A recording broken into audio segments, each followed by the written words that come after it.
Hello aspirants, welcome to unlock GS academy. चलिए start करते हैं मेंस आंसर अप्रोच का 28 सेशन, जिसमें हम यूपीएससी के जीएस के चारों पेपर को आंसर राइटिंग के द्वारा कवर करने का प्रयास करते हैं। हमारे इस प्रयास का बेहतर तरीके से लाभ उठाने के लिए इन क्वेश्चंस को अपने स्तर पर लिखकर कमेंट सेक्शन में पेस्ट कर सकते हैं, जिसका हम आपको वैल्यूएशन प्रोवाइड कराएंगे। साथ ही साथ इसके हैंड रिटन नोट्स की पीडीएफ आपको हमारे टेलीग्राम चैनल से मिल जाएगी। इस सेशन में हम 4 क्वेश्चन डिस्कस करेंगे, जिसमें से एक क्वेश्चन रहेगा जीएस पेपर 2 के भारतीय राजव्यवस्था खंड से, 2 क्वेश्चन हम जीएस पेपर 3 के भारतीय अर्थव्यवस्था खंड से डिस्कस करेंगे और एक क्वेश्चन हम देखेंगे जीएस पेपर 4 के नीति शास्त्र खंड से। तो चलिए स्टार्ट करते हैं आज का इंपॉर्टेंट सेशन। ये क्वेश्चन नंबर 109 है। प्रीवियस 108 क्वेश्चन हम प्रीवियस 27 सेशन में कवर करा चुके हैं, जिसका लिंक आपको डिस्क्रिप्शन में मिल जाएगा। ये क्वेश्चन आपके जीएस पेपर 2 के भारतीय राजव्यवस्था खंड से है, जिसमें आपसे ये पूछा गया है कि लोक प्रतिनिधित्व अधिनियम 1951 के तहत निर्भरता के आधारों को वर्णित कीजिए, यानी कि रिप्रेजेंटेशन ऑफ पीपल एक्ट 1951 के तहत जो क्या डिस्क्वालिफिकेशन के जो आधार हैं उसको वर्णित करना है।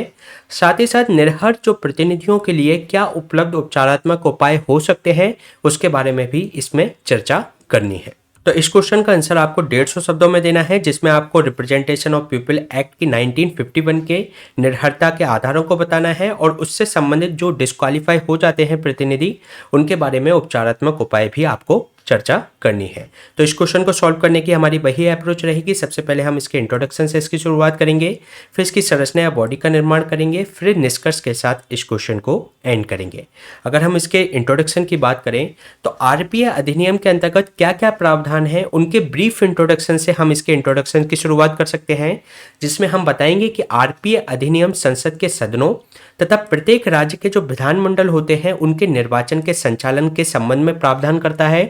और ऐसे निर्वाचनों के संचालन हेतु प्रशासनिक तंत्र की संरचना के संबंध में विवरण भी ये प्रदान करता है। इसके अलावा दोनों सदनों की जो सदस्यता हेतु क्या क्वालिफिकेशन यानी कि अर्हता और क्या डिस्क्वालिफिकेशन यानी कि निर्भरता होनी चाहिए उसके बारे में भी ये बताता है। अगर हम बात करें ऐसे निर्वाचनों के संबंध में भ्रष्ट आचरणों तथा अन्य अपराधों और उससे उत्पन्न होने वाले कोई संदेह है या कोई विवाद है तो उसके निर्णय हेतु भी ये प्रावधान किए अधिनियम करता है। तो इन प्रावधानों से हम इस क्वेश्चन का इंट्रोडक्शन की शुरुआत कर सकते हैं। अब हम देख लेते हैं कि सदस्यों की निर्भरता का जो वर्गीकरण का आधार आरपीए अधिनियम में दिया गया है वे कौन कौन से आधार हैं। सबसे पहले अगर हम बात करें तो पहला इसमें आपराधिक आधार दिया गया है। जो आरपीए अधिनियम की जो धारा 8 सब क्लॉज 1 है उसके अंतर्गत इसमें कुछ ऐसे दोष बताए गए हैं, अगर इन दोषों से कोई अगर प्रतिनिधि इस दोषों से उसका दोष सिद्ध होता है तो वह उसके लिए निर्धारित हो जाएगा। वे कौन कौन से दोष हैं? अगर कोई प्रतिनिधि धर्म, मूलभंश या आपका जो जन्म स्थान है, निवास स्थान है, भाषा आदि के आधार पर विभिन्न समूहों के बीच में शत्रुता को बढ़ाने का प्रयास करता है तो ऐसा जो प्रतिनिधि होगा वह डिस्क्वालीफाई हो जाएगा। इसके अलावा कोई सौहार्द बने रहने के प्रतिकूल कोई कार्य करता है तो वह भी डिस्क्वालीफाई होगा। निर्वाचनों में जो असामयिक असर डालने या प्रतिरूपण का जो अपराध करता है कि अगर निर्वाचन की जो प्रक्रिया है उसमें बाधा डालता है तो वह भी निर्धारित हो जाएगा। इसके अलावा बलात्कार से संबंधित अपराध या महिलाओं के प्रति क्रूरता का अपराध, शत्रुता या वैमनस्य को बढ़ावा देने वाले कथनों से संबंधित अपराध, तो वह अगर इन कार्यों को करता है तो वह उसका सिद्ध दोष हो जाता है ऐसे दोषों का, तो वह निर्धारित हो जाएगा। इसके अलावा ये विभिन्न वर्गों में दुर्भावना बढ़ाने वाले जो कथन हैं या धार्मिक पूजा या समारोह में किसी भी स्थान पर ऐसा कथन कहने से जिससे कि उससे अपराध या उसके लोगों में वैमनस्य फैल सकता है तो वह भी आईपीसी की जो धारा है 1860 के अंतर्गत उसके अंतर्गत अगर वो उसका सिद्ध दोष होता है तो वह उसके अंतर्गत डिस्क्वालीफाई हो जाएगा। इसके अलावा इसमें दूसरा आधार दिया गया है भ्रष्टाचार के आधार पर। जो धारा 8 सब क्लॉज 1 है उसमें रिश्वतखोरी या भ्रष्टाचार के अपराध और एक भ्रष्टाचार निवारण अधिनियम 1988 है, जिसके उल्लंघन के मामले में दंड पाने वाला अगर कोई व्यक्ति है तो वह भी अपनी जो उसका जो पद है उससे वह डिस्क्वालीफाई हो जाता है। इसके अलावा संविदात्मक आधार पर यदि कोई व्यक्ति व्यापार के लिए सरकार के साथ कोई अनुबंध करता है तो ऐसा प्रतिनिधि भी डिस्क्वालीफाई हो जाता है, जैसा कि अभी हमने झारखंड के जो सीएम हेमंत सोरेन के केस में देखा। तो अगर इस तरीके के व्यापार के लिए सरकार से अनुबंध करता है तो वह भी डिस्क्वालीफाई हो जाता है। इसके अलावा अगर हम बात करें जो निर्भरता का जो आधार है अगर वह निर्वाचन व्ययों का निश्चित समय सीमा जो इलेक्शन कमीशन ऑफ इंडिया के द्वारा निर्धारित की जाती है उस समय सीमा तक अपने जो निर्वाचन व्ययों का लेखा जोखा नहीं दे पाता है, उसमें असफलता होती है, तो वह भी उसके अंतर्गत डिस्क्वालीफाई हो सकता है। तो ये जो निर्भरता के आधार हैं रिप्रेजेंटेशन ऑफ पीपल एक्ट 1951 के अंतर्गत दिए गए हैं। इससे संबंधित एक केस भी हुआ जिसमें यह कहा गया है कि भारत के उच्चतम न्यायालय का ये केस है लिली थॉमस बात 2013 का ये केस, जिसमें निर्णय दिया गया कि अगर कोई भी सांसद या विधायक या विधान परिषद का सदस्य जिसे किसी भी अपराध के लिए दोषी ठहराया गया है और उसको न्यूनतम 2 वर्ष के लिए दंडित किया गया है तो तत्काल वे अपनी सदस्यता खो देगा। और इसके अलावा इसमें यह भी कहा गया है कि जब वह अपनी सजा पूरी कर लेगा उसके 6 वर्ष के बाद तक वह चुनाव उसके अंतर्गत नहीं लड़ सकता। इसके अलावा अगर हम बात करें निर्भरता अगर हो जाता है, कोई जो प्रतिनिधि है वह डिस्क्वालीफाई हो जाता है तो उसके लिए क्या उपचार हैं उसके अंतर्गत, वह किन उपचारों के माध्यम से अपनी जो निर्भरता है उसको रद्द करवा सकता है। तो अगर हम बात करें धारा जो 8A है जो कि भ्रष्ट आचरण की बात करती है, तो इसके तहत जो निर्भरता को छोड़कर निर्वाचन आयोग किसी भी निर्भरता को समाप्त या ऐसी किसी भी निर्भरता की जो अवधि है उसको कम करने की पावर रखता है। इसके अलावा कोई भी व्यक्ति जो 8A की जो धारा हमने भ्रष्ट आचरण की जो बात की उसकी उपधारा 2 के तहत राष्ट्रपति के समक्ष वह याचिका दायर कर सकता है और वह राष्ट्रपति से रिक्वेस्ट कर सकता है कि वह उसकी निर्भरता को रद्द करें। इसके अलावा कोई निर्भर जो व्यक्ति है यदि वह संतुष्ट है कि उसके विरुद्ध जो कार्रवाई के पर्याप्त आधार नहीं है तो वह उच्च अपीलीय जो अधिकारी के समक्ष यह अपनी याचिका भी दे सकता है। इसके अलावा भ्रष्टाचार के अंतर्गत जो निर्भरता को निर्वाचन आयोग उस समय तक भ्रष्टाचार के रूप में प्रमाण पत्र जारी नहीं कर सकता जब तक कि उस व्यक्ति के से सुने जाने का कोई अवसर उसको ना दिया गया हो।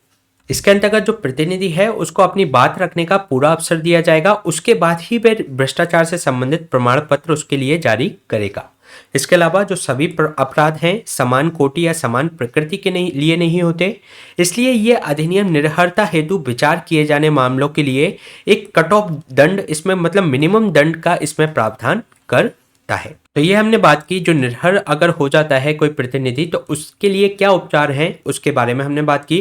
अगर हम इसके निष्कर्ष की बात करें तो आरपीआई अधिनियम 1951 के तहत किसी भी सदस्य की निर्भरता के प्रावधानों के अतिरिक्त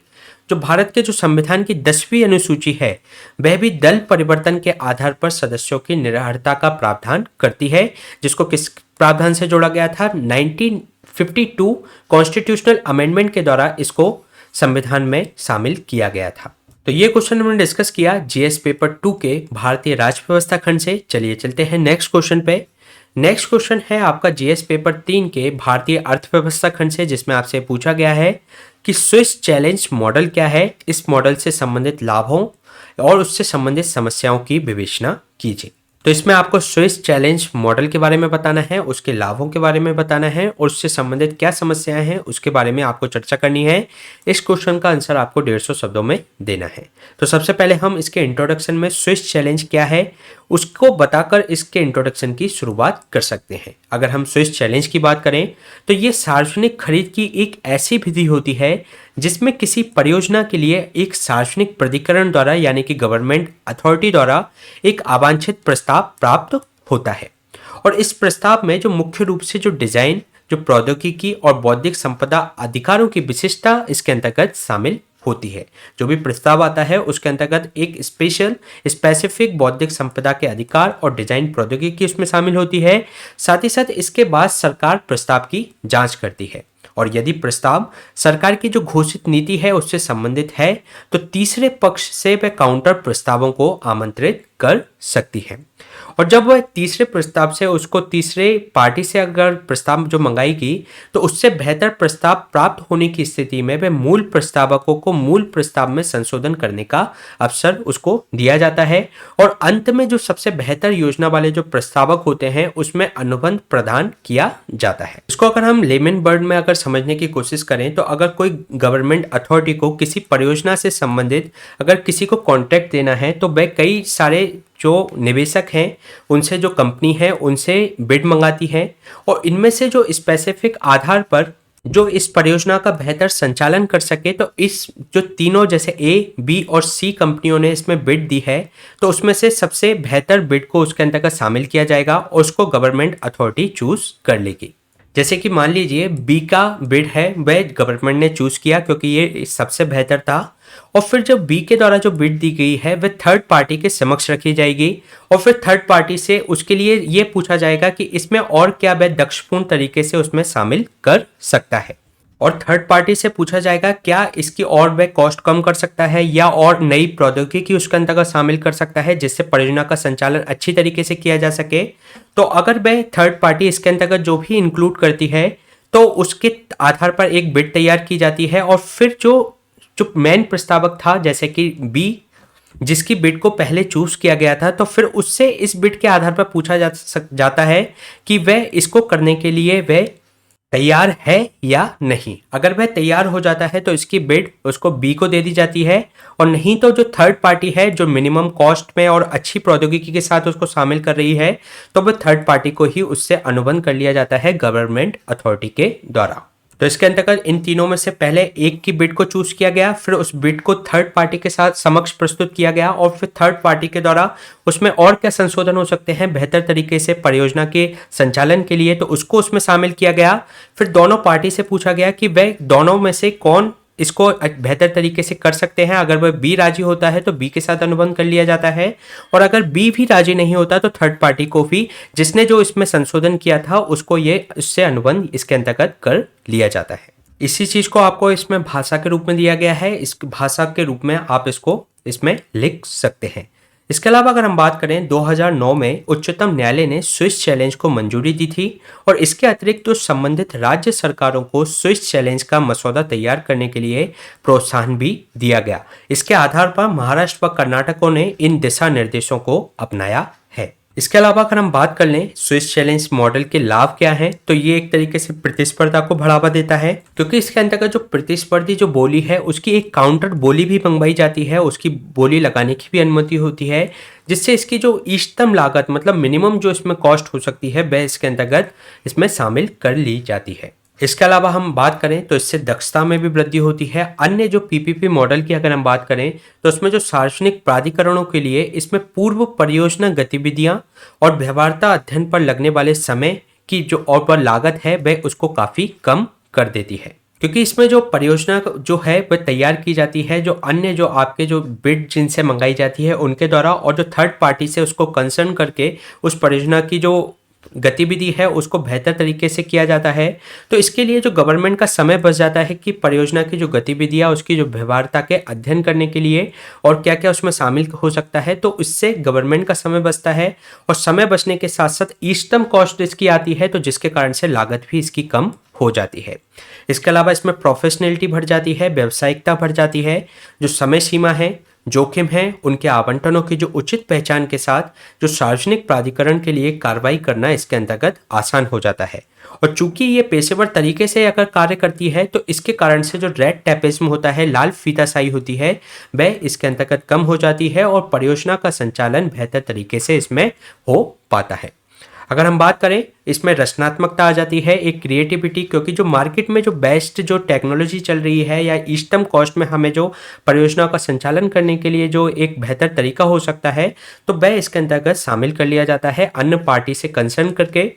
इसके अलावा इसके अंदर का जो मॉडल है वह संभावित जो बोलीदाताओं को प्रतिस्पर्धियों द्वारा प्रस्तुत डिजाइन का विश्लेषण करने एवं बेहतर डिजाइन को प्रस्तुत करने की अनुमति देता है, जिससे कि परियोजना का जो परफॉर्मेंस है उसका जो निष्पादन है वह बेहतर हो जाता है। इसके अलावा इसमें समानता के सिद्धांत को अपनाया जाता है उन सरकारों के लिए जो उपयोगी है, जिनकी परियोजनाओं को विकसित करने की तकनीक और वित्तीय क्षमता जो सीमित है, उसके अंतर्गत वह अन्य जो प्राइवेट सेक्टर को इसमें इन्वॉल्व करके उसको बढ़ावा दिया जा सकता है, क्योंकि जो सरकारी जो डिपार्टमेंट है उसकी जो टेक्नोलॉजिकल और जो फाइनेंशियल जो एबिलिटी है वह फाइनेंशियल उसकी जो क्षमता है वह सीमित है। तो इसके कारण से निजी सेक्टर को इसमें शामिल करके उस परियोजना का बेहतर संचालन निष्पादन किया जा सकता है।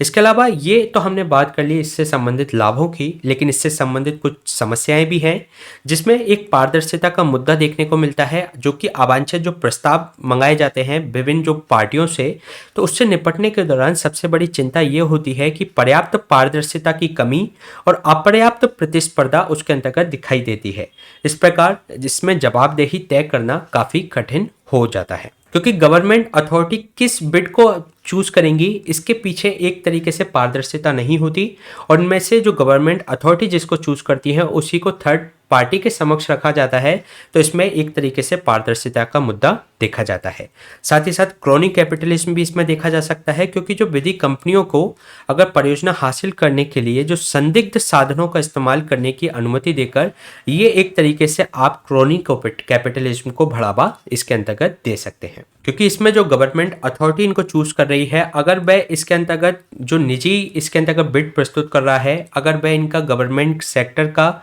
से मिला हुआ है, कोई संदिग्ध साधनों का यूज करता है, जबकि कोई भ्रष्टाचार जैसी गतिविधि करता है, तो उसके माध्यम से ये बिड को आसानी से प्राप्त कर सकता है। तो एक तरीके से इसमें क्रोनी कैपिटलिज्म का खतरा भी देखा जाता है। इसके अलावा बोली की जो विषमता है, अगर हम बात करें जो काउंटर प्रस्ताव मंगाए जाते हैं थर्ड पार्टी से, तो उसको बोलीदाता दिए गए जो बोली लगाने के समय और तैयारी के लिए प्रवर्तक द्वारा दिए गए समय के बीच विषमता देखी जाती है। जो काउंटर प्रस्ताव मंगाया जाता है और फिर जो मूल जो प्रस्तावक था, जो बिड जिसकी चूज की गई थी, उसके लिए पर्याप्त समय नहीं दिया जाता, तो इसके बीच में विषमता देखने को मिलती है।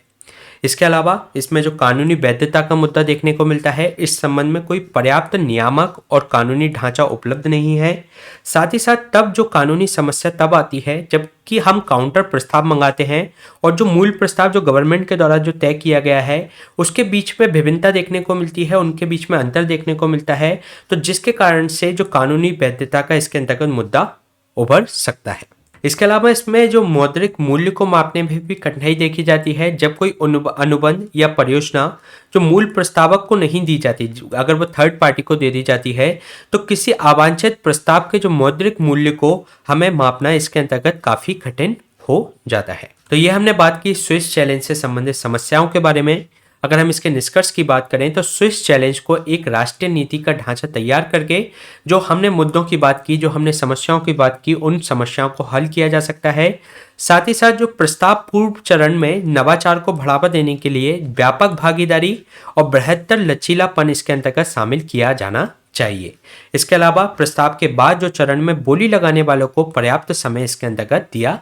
जाना चाहिए। तो इसमें दो स्तर पर अगर हम सुधार करते हैं, जब प्रस्ताव प्रस्तुत किया जाता है उससे पहले अगर उसमें नवाचार शामिल किया जाए और कई सारे लोगों को उसमें भागीदार करने का अवसर दिया जाए, उसमें लचीलापन रखा जाए, तो इसमें सुधार हो सकता है। साथ ही साथ जब कोई बोली लगा देता है तो उनको बोली के बाद उनको समझने के लिए, उसको एक तरीके से इम्प्लीमेंट करने के लिए उनको पर्याप्त समय दिया जाना चाहिए बोली लगाने वालों को। तो ये क्वेश्चन हमने डिस्कस किया जीएस पेपर 3 के भारतीय अर्थव्यवस्था खंड से। चलिए चलते हैं नेक्स्ट क्वेश्चन पे। नेक्स्ट क्वेश्चन भी आपका जीएस पेपर 3 के भारतीय अर्थव्यवस्था खंड से है, जिसमें आपसे पूछा गया है कि भारत में बंदरगाह संबंधी अवसंरचना के विकास को बाधित करने वाले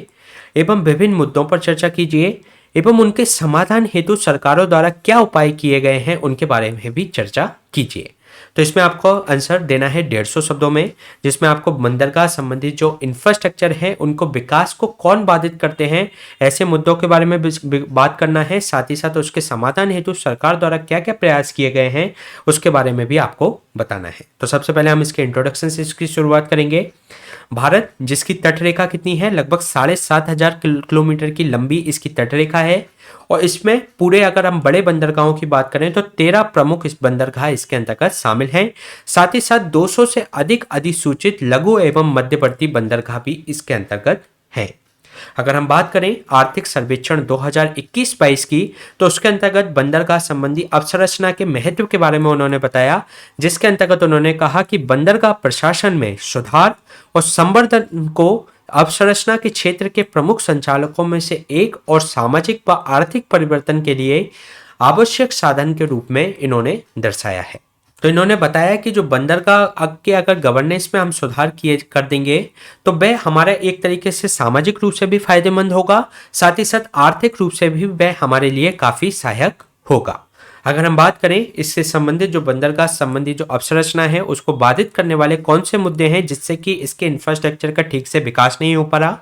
तो फर्स्ट जो मुद्दा है वह है आपका वित्तीय बाधाएं। इसके अंतर्गत आपको निवेश की कमी देखने को मिलती है। खराब वित्त पोषण के कारण जो बंदरगाह संबंधी जो अवसंरचना है उसका पर्याप्त विकास नहीं हो पाता। इसके अलावा अगर हम बात करें निजी क्षेत्र की, इसके अंतर्गत सीमित भागीदारी देखने को मिलती है, क्योंकि बंदरगाह संबंधी जो अवसंरचना है उसकी वित्तीय व्यवहार्यता निजी विकासकर्ताओं के साथ साथ वित्त सुविधा उपलब्ध कराने के लिए प्रमुख बाधाएं उसके अंतर्गत देखने को मिलती है, क्योंकि इनके संचालन और इनकी अवसंरचना के विकास में काफी ज्यादा निवेश की आवश्यकता होती है। तो ये एक प्रमुख बाधा इसके अंतर्गत देखने को मिलती है, जिससे निजी क्षेत्र को एक पर्याप्त वित्त इसके अंतर्गत उपलब्ध नहीं हो पाता, जिसके कारण से उनकी इस क्षेत्र में सीमित भागीदारी है। इसके अलावा जो ग्रीनफील्ड बंदरगाहों की अगर हम बात करें, कोई नया बंदरगाह अगर तैयार किया जा रहा है, ऐसी परियोजना बनाई जा रही है, तो आमतौर पर ये कहाँ होते हैं, दूर दराज के स्थानों पर होते हैं। और उस दूर दराज के स्थानों पर जाने के लिए हमें यहाँ पर रोड कनेक्टिविटी चाहिए, ट्रांसपोर्ट की सुविधा चाहिए। तो उसके लिए जरूरी होता है कि उसमें सरकार का समर्थन हो। तो इसमें पूर्ण रूप से निजी क्षेत्र इसमें कार्य नहीं कर सकता, उसमें सरकार के समर्थन की भी आवश्यकता होती है। इसके अलावा अगर हम बात करें, इसमें नियामक मुद्दे भी एक किस्म बाधा हैं। जो प्रमुख और जो छोटे बंदरगाह हैं वे अलग अलग क्षेत्राधिकारों के अंतर्गत आते हैं। अगर हम छोटे बंदरगाहों की बात करें तो वो जो राज्य सरकारों के अधीन आते हैं, जबकि अगर हम बड़े 13 बंदरगाहों की बात करें तो वो केंद्र सरकार के अधीन आते हैं। तो इसके अंतर्गत इनके अंतर्गत नियामक जो ढांचे हैं वे काफ़ी कठोर हैं। और इससे संबंधित समस्या एक और आती है कि जो भूमि अधिग्रहण है, लैंड एक्विजिशन के संबंधित मुद्दे, और हमें जो एनवायरनमेंट से संबंधित जो मंजूरी लेनी पड़ती है उसमें विलंब होने के कारण भी बंदरगाह संबंधी जो अवसंरचना है उसका विकास बाधित होता है। इसके अलावा जो अवसंरचना संबंधी अन्य बाधाओं की अगर हम बात करें तो जहाजों का अगर जो टर्नओवर नहीं, जो टर्न अराउंड है,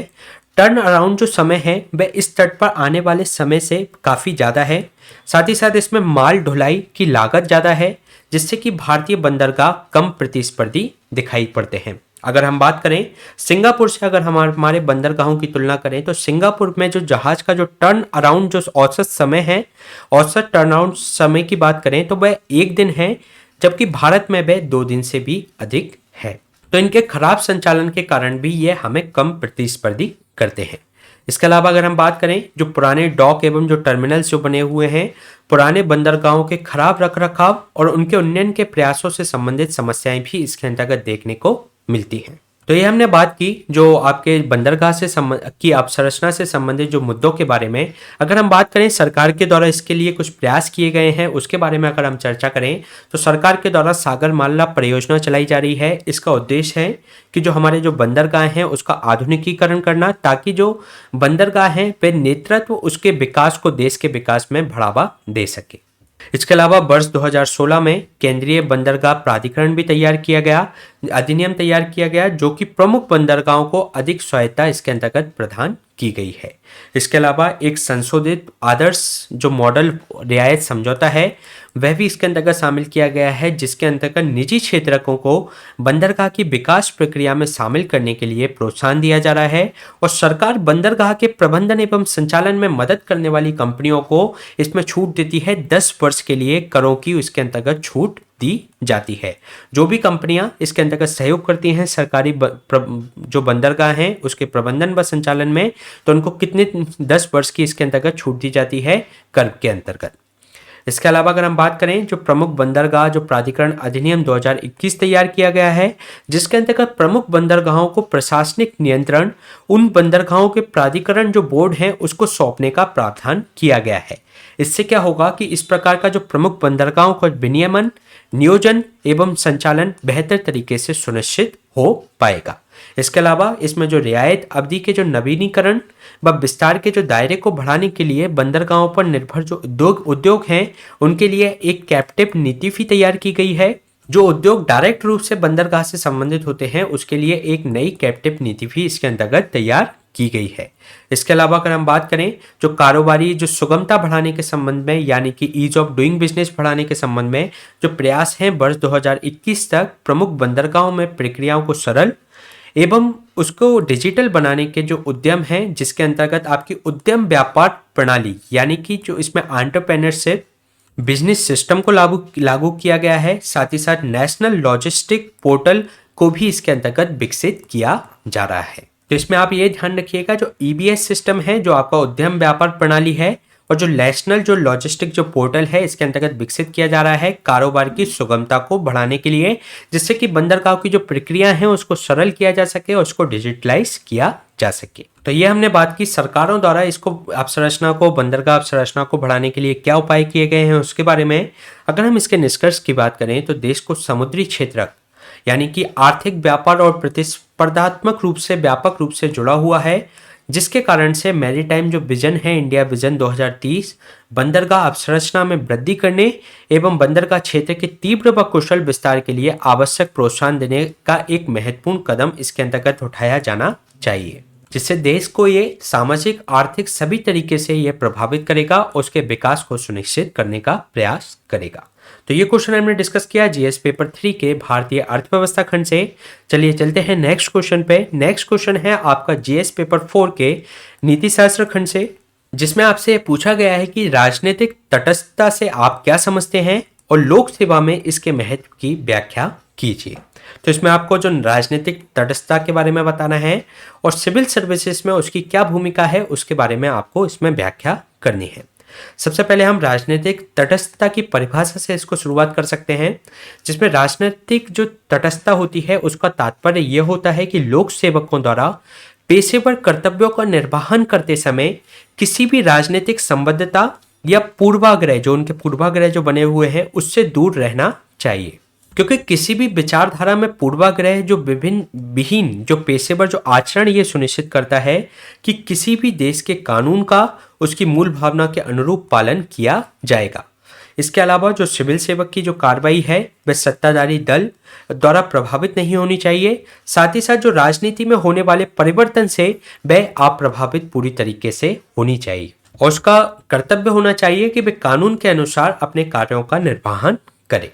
तो यह हमने बात की राजनीतिक तटस्थता के बारे में। अगर हम बात करें सिविल सेवा में इसकी क्या, साथ ही साथ इसको अगर हम उदाहरण की तरफ से समझने की कोशिश करें तो अगर जब कोई राजनीतिक जो कार्यकारी है वो जनता के लिए कोई योजना तैयार करना, जो आपकी जो पॉलिटिकल एग्जीक्यूटिव है वह जनता के लिए कोई योजना तैयार करना चाहती है और इस संबंध में अगर वो किसी सिविल सेवक से वह उसका ओपिनियन लेती है, तो इस समय होना क्या चाहिए कि राजनीतिक रूप से तटस्थ होकर उस सिविल सेवक को अपने भय एवं पक्षपात के बिना ईमानदारी पूर्वक अपनी राय देने में संकोच नहीं करना चाहिए। और इसके अतिरिक्त किसी सरकारी योजना का क्रियान्वयन करते समय भी उसे सिविल सेवकों को राज्य के लक्ष्यों और संविधान के प्रति प्रतिबद्धता जाहिर करते हुए उसका बेहतर तरीके से संचालन, उसका क्रियान्वयन सुनिश्चित करना चाहिए। इसके अलावा हम देख लेते हैं सिविल सेवा में इसकी महत्व की, क्योंकि लोक सेवा में अगर राजनीतिक तटस्थता नहीं होगी तो वह काफ़ी मुश्किल होगा। अगर हम बात करें इसके महत्व की तो राजनीतिक दबावों से निपटना, क्योंकि राजनीतिक जो तटस्थता का जो मूल्य को बनाए रखने में ये सुनिश्चित ये होता है कि सिविल सेवक पूरी तरीके से मामले के जो अंतर्निहित गुण हैं या उसके कोई अंतर्निहित दोष हैं तो उसको अगर चूज करते हुए गुणों के आधार पर उस परियोजना का संचालन करने का वह कार्य करेगा, ना कि किसी राजनीतिक दबाव में आकर उस परियोजना का संचालन करेगा या कोई कार्य करेगा। वह आधार पर जो कि उसके गुण या दोषों के आधार पर उसके क्रियान्वयन को सुनिश्चित करने का इसके अंतर्गत प्रयास किया जाएगा। साथ ही साथ ये संवैधानिक मूल्यों को बनाए रखने में भी काफी महत्वपूर्ण भूमिका निभाता है, जो राजनीतिक रूप से तटस्थ होने की विधि के शासन का अनुपालन करता है, जिससे कि किसी भी राजनीतिक विचारधारा, अगर कोई भी उसकी पॉलिटिकल आइडियोलॉजी कोई भी हो, उससे बिना वह समर्थन किए बिना अपने संवैधानिक जो मूल्य दिए गए हैं उसका संचालन करने का वह प्रयास करता है, उसके अकॉर्डिंग वह कार्य करता है। इसके अलावा जो आपातकालीन स्थितियों से निपटने की स्थिति में भी काफ़ी महत्वपूर्ण भूमिका निभाता है, क्योंकि एक अगर तटस्थ जो सिविल सेवक होगा वह जैसे सांप्रदायिक दंगों की स्थिति है या जातीय संघर्ष जैसी स्थिति है तो ऐसी स्थितियों में समझौता, वार्ता या मध्यस्थता करने के लिए वह बेहतर विश्वसनीयता एवं प्रेरक क्षमता उसके अंतर्गत होगी। इसके अलावा जो सभी जो वर्ग हैं समाज के, तो वह उनके प्रति संरक्षण का भाव भी उसके अंतर्गत होगा। अगर वह तटस्थता जो होती है वह एक तरीके से वस्तुनिष्ठता को बढ़ावा देती है, ऑब्जेक्टिविटी को बढ़ाती है। ऐसे में जब उसको धन का आवंटन करना होगा विभिन्न वर्गों के बीच में, तो वह उस धन के आवंटन करने के लिए वस्तुनिष्ठता को ध्यान देगा, ना कि किसी एक वर्ग के प्रति वह पूर्वाग्रह से ग्रसित होकर उस धन का आवंटन करेगा। तो जिससे सभी वर्गों को उनकी ज़रूरतों के अनुसार उनका संरक्षण हो पाएगा। इसके अलावा अगर हम बात करें लोक सेवा वितरण में भी प्रभावशीलता एवं दक्षता देखने को मिलेगी, क्योंकि अगर निष्पक्षता एवं तटस्थता उसके अंतर्गत होगी तो इसमें आपको भ्रष्टाचार और लाल फीताशाही कम देखने को मिलेगी, जिससे लोक सेवा का वितरण ठीक तरीके से सुनिश्चित हो पाएगा। साथ ही साथ जो क्रॉनिक कैपिटलिज्म है, क्योंकि तटस्थता के बिना होगा क्या कि जो राजनीतिक नेताओं के साथ जो सांठगांठ करने वाली जो बड़ी फर्म है या बड़ी कंपनियां हैं, तो वे नौकरशाही के बीच में भी एक घनिष्ठ संबंध उसके विकसित हो सकते हैं, जिससे वे उन राजनीतिक जो उनके जो बड़ी फर्में हैं उनको फायदा उठाने के लिए कार्य कर सकते हैं। लेकिन अगर वह तटस्थ होगा राजनीतिक रूप से, तो वह इनको एक तरीके से जो क्रॉनिक कैपिटलिज्म की समस्या है वह हमारी इस सिविल सेवा के अंतर्गत नहीं देखने को मिलेगी। इसके अलावा ये जनता के विश्वास को बनाए रखने में भी एक महत्वपूर्ण भूमिका निभाता है, क्योंकि जो राजनीतिक तटस्थ जो सिविल सेवक होता है वह पक्षपात के बिना या भाई भतीजावाद नेपोटिज्म के बिना कार्य करता है, जिसके कारण से जनता में उसका विश्वास बढ़ता है। तो ये हमने बात की जो आपकी राजनीतिक निष्पक्षता की महत्व के बारे में कि वे लोकसभा में किस तरीके से महत्व का है। अगर हम बात करें वर्तमान समय में निष्कर्ष की, तो वर्तमान समय में सिविल सेवकों को विभिन्न प्रकार के कार्य जैसे कि उनकी राजनीतिक प्रतिनिधियों को सलाह देना, जनता की शिकायतों का समाधान करना या सामाजिक आर्थिक परिवर्तन को संस्थागत बनाना एवं वस्तुओं एवं सेवा का वितरण का कार्य करना काफ़ी महत्वपूर्ण भूमिकाएं उसके पास होती हैं। इसके लिए यह जरूरी होता है कि ऐसे में वह एक तटस्थ और निष्पक्ष नौकरशाही आज समय की मांग देखने को मिलती है। तो ये क्वेश्चन हमने डिस्कस किया जीएस पेपर 4 के नीति शास्त्र खंड से। इसी तरीके के सेशन हम आपके बीच में लाते रहेंगे। आप हमसे इस टेलीग्राम से भी जुड़ सकते हैं, जिस पर आपको हमारी हैंड रिटन नोट्स की पीडीएफ मिल जाएगी। साथ ही अगर आपका ऑप्शनल हिंदी साहित्य है तो उसकी भी हमारी आंसर राइटिंग क्लासेस चल रही हैं, तो उसको भी आप देख सकते हैं, जिस पर इसी तरीके से डेली 4 क्वेश्चन डिस्कस किए जाते हैं। Please stay tuned and subscribe the unlock GS academy. Thank you.